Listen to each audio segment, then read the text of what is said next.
Okay, they're not really polyamorous. I know, I checked. It's been a wet week here in Victoria, so wherever you are, I hope you've managed to stay dry and safe. I seem to be on about 2 gigs a week at the moment, which is okay, but there's room for that to obviously build up.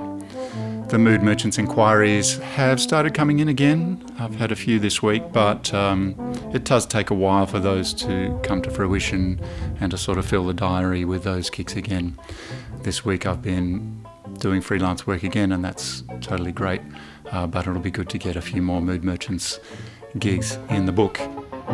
It does take a bit of patience, I've learned over the years. You can feel as if nothing's happening, and then all of a sudden one day you'll get 4 inquiries and you'll feel like you're off again. So I'm just being patient and waiting for that time to arrive and doing what I can in the background in the meantime.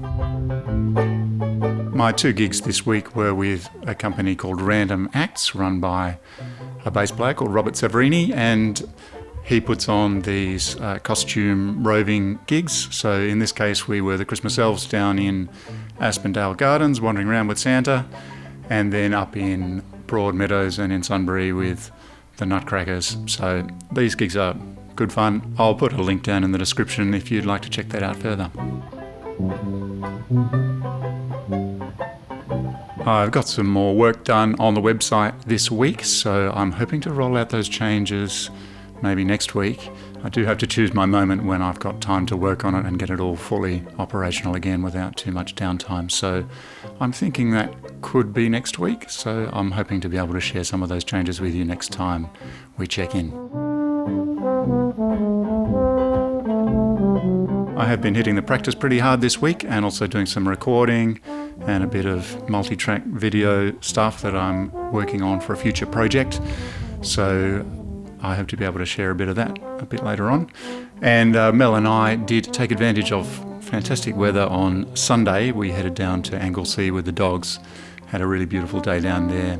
So that was fantastic. So this video has a bit of a freelance theme, and the music today comes from a couple of weeks ago when I went down to Port Arlington to play with Spider Jazz, which is a group run by Peter Hooper. And again, I'll put a link down below if you want to check out his website and see what they're all about. So I'm going to get back onto the polyamory now, and I'm going to try and tackle another slightly awkward question which musicians get asked quite a lot of the time. And it's awkward from the point of view of the musicians.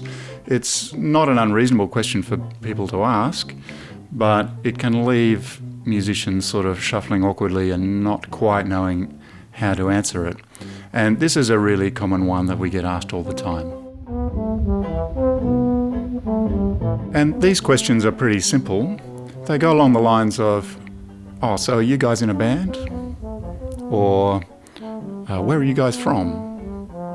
Or have you guys been playing together for a long time?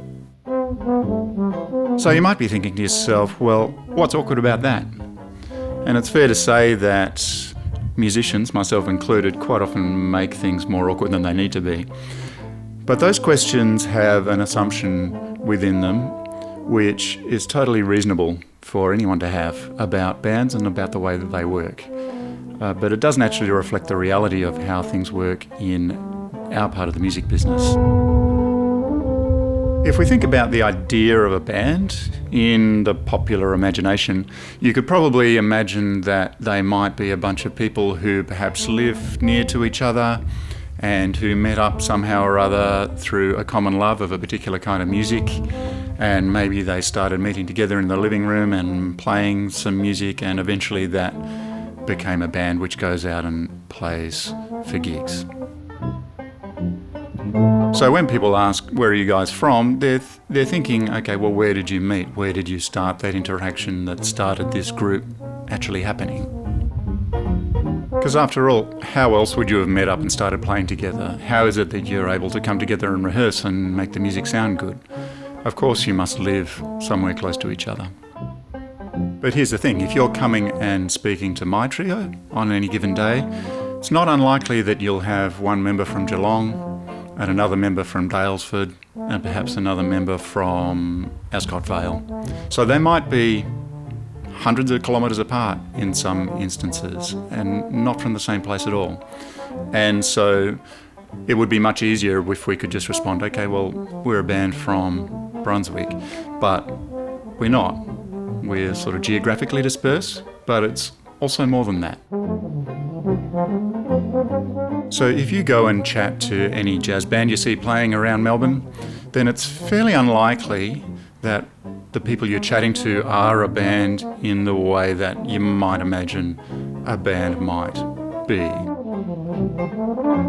What there probably is a band leader, somebody like myself, who has the concept and who does the work to get the gigs and perhaps does musical arranging or repertoire choice and all those sorts of things, and then books other players to come in and play with them to do that gig.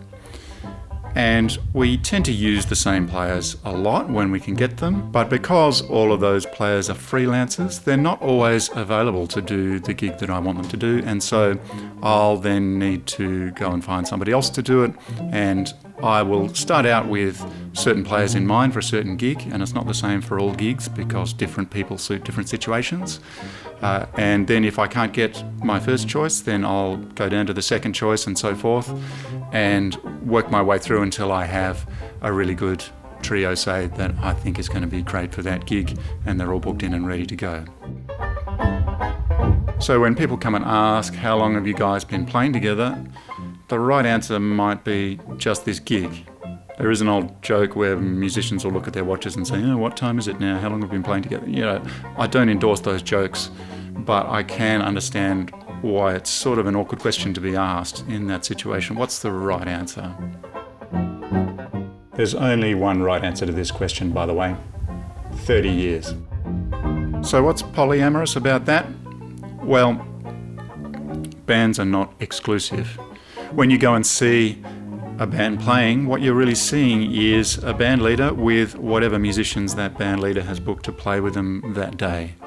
And if you go to see the same band with the same name next week, you may see a slightly different group of musicians. Further to that, you may go and see another band with a completely different name and a completely different band leader, but with exactly the same personnel in it, sometimes playing the same music.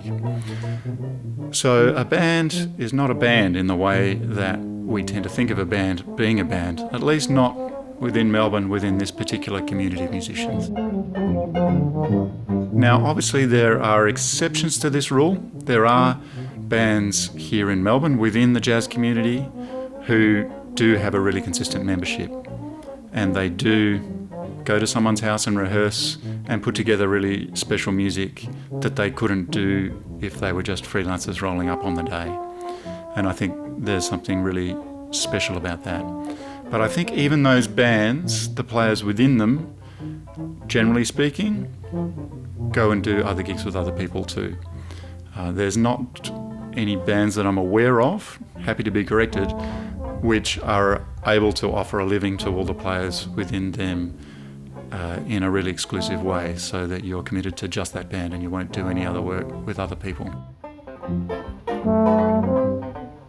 You won't be surprised to learn that I have lots of thoughts about the freelance model, good and bad, but I'm going to save a more deep dive into that for some future video. Thanks heaps for watching. If you've made it this far, it's been really exciting to see a few views coming into these videos, so I'm going to keep making them, and I hope you're going to keep watching them, and I hope to see you next week.